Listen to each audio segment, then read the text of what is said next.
Olá, bom dia. Começa aqui mais uma edição do Eldorado Expresso, nessa cobertura especial sobre a pandemia de coronavírus, cada um na sua casa. Oi, Carol, bom dia. Bom dia, Heisen. Bom dia a todos. Vamos começar falando sobre as reações do presidente Bolsonaro, que no final de semana deu uma andadinha por Brasília. E nesta manhã, ao sair do Palácio da Alvorada em direção ao Palácio do Planalto, o presidente voltou a dizer que não vê problema nesse rolê que ele deu por Brasília e que ele acaba sendo um alvo mesmo, que ele é o único alvo neste momento.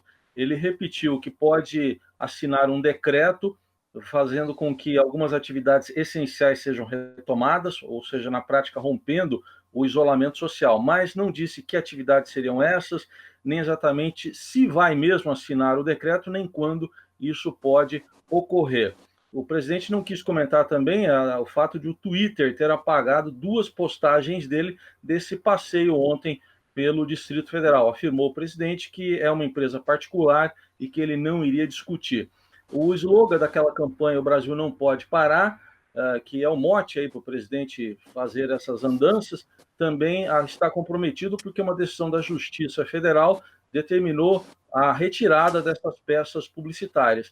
Quando houve a reação na semana passada, no fim da semana, o próprio governo apagou as mensagens em redes sociais e alega não ter feito a divulgação. A gente acompanha tudo isso. Falando também sobre essa expectativa de como será a reação oficial do ministro da Saúde, Luiz Henrique Mandetta, a essa provocação do presidente Bolsonaro, né? Por esse passeio que ele deu quebrando o isolamento no fim de semana. Luiz Henrique Mandetta já alertou, inclusive no sábado, durante uma reunião bastante tensa, que se o presidente fosse às ruas, ele seria obrigado a criticá-lo. O presidente devolveu, dizendo que se Mandetta o fizesse, aí ele seria demitido.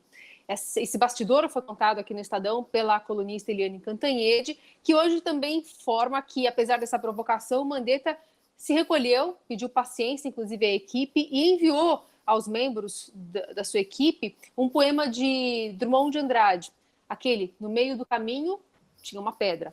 Resta saber ainda se o ministro vai fazer algum pronunciamento mais crítico durante a coletiva desta tarde. No fim de semana, por exemplo, ele pregou a importância do isolamento social no combate ao Covid-19. E os números do coronavírus do Brasil não param de crescer. Ontem à noite, o Ministério da Saúde divulgou 136 mortes e 4.256 casos, mas esses números já foram atualizados por secretarias estaduais de saúde. Mais 5 mortes foram registradas, 2 em São Paulo, uma em Brasília, uma no Rio Grande do Norte e uma na Bahia, levando para 141 o número de mortes. E o número de casos atualizados pelas secretarias estaduais da saúde, de ontem para hoje, de ontem à noite para hoje de manhã, já chega a 4.328 em todo o país. E houve um caso que chamou a atenção de um advogado de apenas 26 anos, um jovem de 26 anos, Maurício Kazuhiro Suzuki, que morreu no fim de semana em São Paulo. A família diz que ele não tinha histórico de nenhum problema de saúde e morreu em decorrência do coronavírus, depois de passar mal, ser orientado a ficar em casa, mas depois voltar ao hospital com muita falta de ar.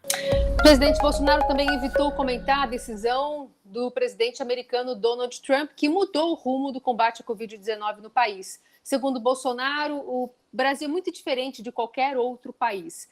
Trump, durante o fim de semana, estendeu o isolamento, até dia 30 de abril em todo o país. Antes, você deve se lembrar, a orientação dele, ou pelo menos a ideia dele, era acabar com o confinamento a partir da Páscoa. O presidente americano pregou que nada será pior do que se declarar uma vitória antes do tempo e recomendou que se sigam as orientações dos especialistas sanitários. Os Estados Unidos são atualmente o país com mais casos confirmados de coronavírus do mundo. A Espanha também registrou 812 mortes nas últimas 24 horas, perde apenas para a Itália e justamente para os Estados Unidos. Enquanto isso, lá no Reino Unido, o coronavírus começa a desacelerar após o isolamento social, uma política bastante rígida também no Reino Unido.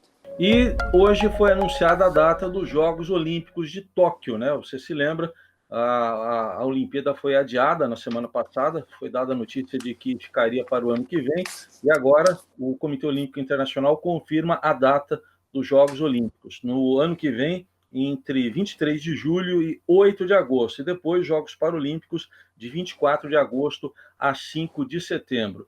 Na cobertura do Estadão, no esporte, sobre a pandemia, você encontra também todos os detalhes sobre como isso está impactando em várias modalidades. O Barcelona, por exemplo, anunciou redução de salários em 70%, de 70% para os seus jogadores, inclusive uma ajuda aos seus funcionários. Acompanhe tudo lá no esporte do Estadão.